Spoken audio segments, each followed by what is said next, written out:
अंग्रेजों से बड़ा हत्यारा इस बिहार में कोई दूसरा पैदा नहीं लिया। किसने अधिकार दिया एक बदचलन औरत को मोहरा बनाकर हमारे महापुरुषों का अपमान करवाने का? ये किसकी हैसियत हुई? जिस व्यक्ति को सुप्रीम कोर्ट ने चारा चोर घोषित किया और चुनाव लड़वाने से वंचित किया, उस व्यक्ति का सुबह शाम जाकर चरण वंदना करते हैं। क्या ये बाबा साहब भीमराव अंबेडकर का अपमान नहीं? यदि औकात है तो तेजस्वी यादव, लालू यादव, राबड़ी यादव, मीसा भारती, भुवनेश्वर मुखिया मुर्दाबाद कह के दिखाएं। जिस जाल को बूंद रहे थे तेजस्वी यादव और उनकी टीम के लोग घर में बैठ के, वो उसी जाल में फंस गए। किसी पासवान समाज के गांव में जाकर आरजेडी के गुंडे जबरदस्ती अपनी जाति का गाना बजवा रहे थे और कह रहे थे कि तुम्हारी बहन बेटियां हमारे साथ नाचेंगी। कौन सा बिल में घुस गई थी ये चोहिया उस समय? कि गलती इंसान से ही होती है। हमको लगा था कि कुत्ता का पूंछ सीधा हो सकता है, लेकिन 6 महीने तक पाइप में डाल के रखने के बाद जब पाइप हटाए तो पता चला कि पूंछ वैसे ही टेढ़ा ही है। पनोरमा ग्रुप, जो सोचता है वो करता है। कि हम बाबा साहब भीमराव अंबेडकर को मानने वाले लोग हैं, ये अच्छी बात है। अंबेडकर साहब इस देश के महान से महानतम व्यक्तियों में शामिल हैं और हम भी उनको मानते हैं। ये कहते हैं कि हम उनके द्वारा रचित संविधान को मानने वाले लोग हैं। ये देश संविधान से चलेगा, मनुस्मृति से नहीं चलेगा। ये बहुत अच्छी बात है। लोकतांत्रिक देश संविधान से ही चलना चाहिए, मनुस्मृति से नहीं चलनी चाहिए। और मैं कहता हूं कि मैं अपने जीवन काल में कभी मनुस्मृति नामक पुस्तक देखी नहीं। हमने इन्हीं लोगों के हाथों में देखी, कभी जलाते हुए। ऐसे हमने सामने से मनुस्मृति कभी नहीं देखा। हम भी संविधान को मानने वाले लोग हैं, लेकिन जो कहते हैं कि हम बाबा साहब का सम्मान करते हैं, तो क्या ये बाबा साहब का अपमान नहीं है कि उन्हीं बाबा साहब के द्वारा लिखे गए संविधान ने जिस व्यक्ति को बाइज्जत बरी किया और सारे दोषों से दोषमुक्त करार किया, उस व्यक्ति को खुलेआम इनकी पार्टी के लोग हत्यारा और मुर्दाबाद कहते हैं। और उसी भारतीय संविधान ने, बाबा साहब के द्वारा रचित संविधान के द्वारा, जिस व्यक्ति को सुप्रीम कोर्ट ने चारा चोर घोषित किया और चुनाव लड़वाने से वंचित किया, उस व्यक्ति का सुबह शाम जाकर चरण वंदना करते हैं। क्या ये बाबा साहब भीमराव अंबेडकर का अपमान नहीं? क्या ये देश के संविधान का अपमान नहीं है? और किसने अधिकार दिया, किसने अधिकार दिया एक बदचलन औरत को मोहरा बनाकर हमारे महापुरुषों का अपमान करवाने का? ये किसकी हैसियत हुई? ये आदेश किसने दिया उसको?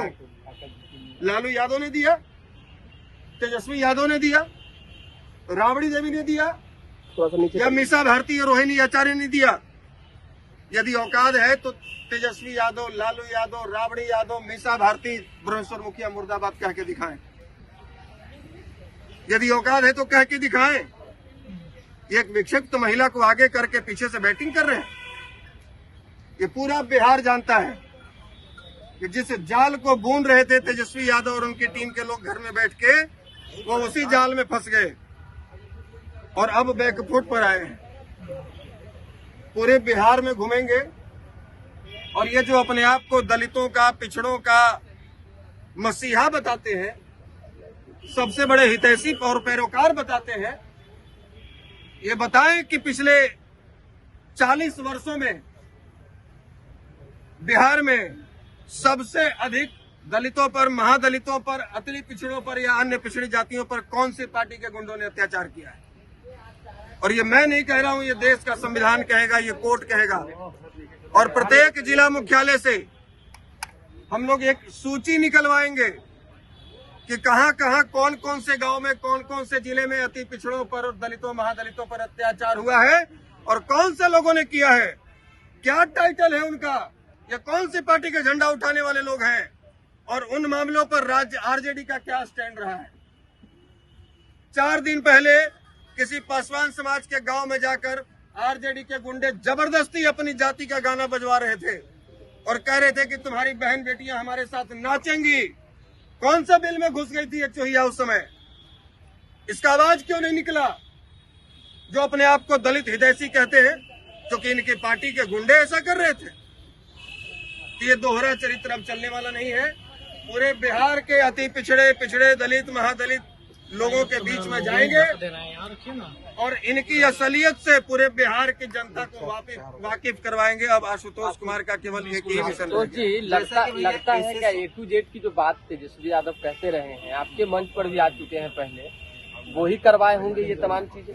ये A to Z की बात इनकी करनी और कथनी में बड़ी फर्क है। ये बड़ी हैरानी होती है देखकर ऐसे लोगों के बयान को कि हमारे ही मंच पर आकर यहीं से 10 कदम दूर बापू सभागार में उन्होंने कहा था कि हम A to Z की बात करते हैं। उन्होंने कहा था कि पिछली गलतियों में सुधार करने के लिए आए, आपसे माफी मांगने के लिए आए। और ठीक 20 दिन के बाद इसी बापू सभागार में उसी मंच पर जो व्यक्ति कहता है कि हम सबको सम्मान देते हैं और सबको साथ लेकर चलते हैं 100%, A to Z मतलब 100%, यानी कि हर जाति के हर वर्ग के लोगों को साथ लेकर चलेंगे। और ठीक 20 दिन में भूल गए, फिर A से लेकर T तक, A से लेकर S तक, A से लेकर U तक कीजिए ना, Z तक कीजिएगा तो 10% को भी जोड़ना पड़ेगा। तो इनकी करनी और कथनी में बहुत फर्क होता है। तो आप मानते हैं कि इनके साथ गठबंधन करके आपने गलती कर दी? एक उपचुनाव में आप खुद प्रचार करने गए राष्ट्रीय जनता दल के, और आपने उस समय वो बयान दिया कि उन्होंने 5 लोगों को भूमिहार समाज से MLC बनाया, इसलिए मैं उनके साथ। हाँ बिल्कुल। तो अभी ऐसा क्या हो गया, और आप काफी दिन से आप राजनीतिक रूप से गायब भी थे, तो ऐसा आखिर क्या हो गया? देखिए बता रहे हैं, राजनीति में गायब वो लोग होते हैं जिनको विरासत में राजनीति मिली होती है। उनको लगता है कि चुनाव के समय कोई परमेश्वर मुखिया नाम जैसा कोई जिन निकालेंगे और फिर सब लोग हमको वोट दे देंगे, तो 5 साल तक चांदी के चम्मच और सोने के प्लेट में खाना खाते रहिए, हेलीकॉप्टर पे घूमते रहिए, ऐसे ऐसे हाथ हिलाते रहिए और ऐसी कमरा में प्रेस कॉन्फ्रेंस करते रहिए, राजनीति उनकी होती रहेगी। जिनको आप कह रहे हैं कि हम लोग राजनीति में गायब और वो राजनीति में सक्रिय है, तो कोई एक उदाहरण बताए कि तेजस्वी यादव ने बिहार में किसी जिले में पद यात्रा की हो। आज कई लोग संघर्ष कर रहे हैं, बिहार में पद यात्रा कर रहे हैं, और ये सामने जो आपका व्यक्ति है खड़ा है, ये भी 4000 गाँव का दौरा किया है पिछले 12 सालों में। हमें पता है कि बिहार में बाढ़ की विभीषिका क्या है, सुखाड़ की अवस्था क्या है, बिहार में कहाँ क्या बेरोजगारी है। अब आपके पॉइंट पर आते हैं, जो आपने कहा, या आपका भी सवाल लगभग सिमिलर है कि आप भी उनके साथ जा रहे थे और आपने कहा कि उनके प्रचार में गए थे। ये सच बात है कि गलती इंसान से ही होती है। हमको लगा था कि कुत्ता का पूंछ सीधा हो सकता है, लेकिन 6 महीने तक पाइप में डाल के रखने के बाद जब पाइप हटाए तो पता चला कि पूंछ वैसे ही टेढ़ा ही है। हम नाली से उठाकर सोफा पर बैठाने की बात कर रहे थे, लेकिन उनको वापस नाली पसंद है। हम प्रोग्रेसिव बिहार करने वाले उस युवा को पसंद कर रहे थे या समर्थन कर रहे थे जो झूठा मंचों से वाहवाही लूटते चल रहे थे कि हम तो बिहार को अव्वल राज्यों की श्रेणी में बना देंगे, हम तो बिहार में रोजगार देने वाली फैक्ट्री लगाएंगे, हम तो बिहार को IT हब बनाएंगे, हम तो बिहार को शिक्षित बिहार बनाएंगे, अगड़ा बिहार बनाएंगे। हम वैसे झूठा और फरेब वादा करने वाले लोग का समर्थन कर रहे थे, लेकिन उनका चाल और चरित्र बहुत दिन तक टिका नहीं, और ये तुरंत उजागर हो गया कि आखिर उनकी मानसिकता उनके पिताजी वाली ही है। और इनके लोग कहते हैं कि परमेश्वर मुखिया जी हत्यारा हैं। ये आपको कहने का अधिकार किसी ने नहीं दिया है। जब कोर्ट ने बाइज्जत बरी किया तो ये कहने का अधिकार किसी ने नहीं दिया है। हाँ, मैं दावे के साथ कह सकता हूँ कि पिछले 100 वर्षों में ये बिहार का दुर्भाग्य है कि लालू प्रसाद यादव जैसा भ्रष्टाचारी, लालू प्रसाद यादव जैसा हत्यारा, लालू प्रसाद यादव जैसा सुप्रीम कोर्ट के द्वारा प्रमाणित चारा चोर इस बिहार में पैदा लिया, और पिछले 100 वर्षों में लालू यादव से बड़ा हत्यारा इस बिहार में कोई दूसरा पैदा नहीं लिया।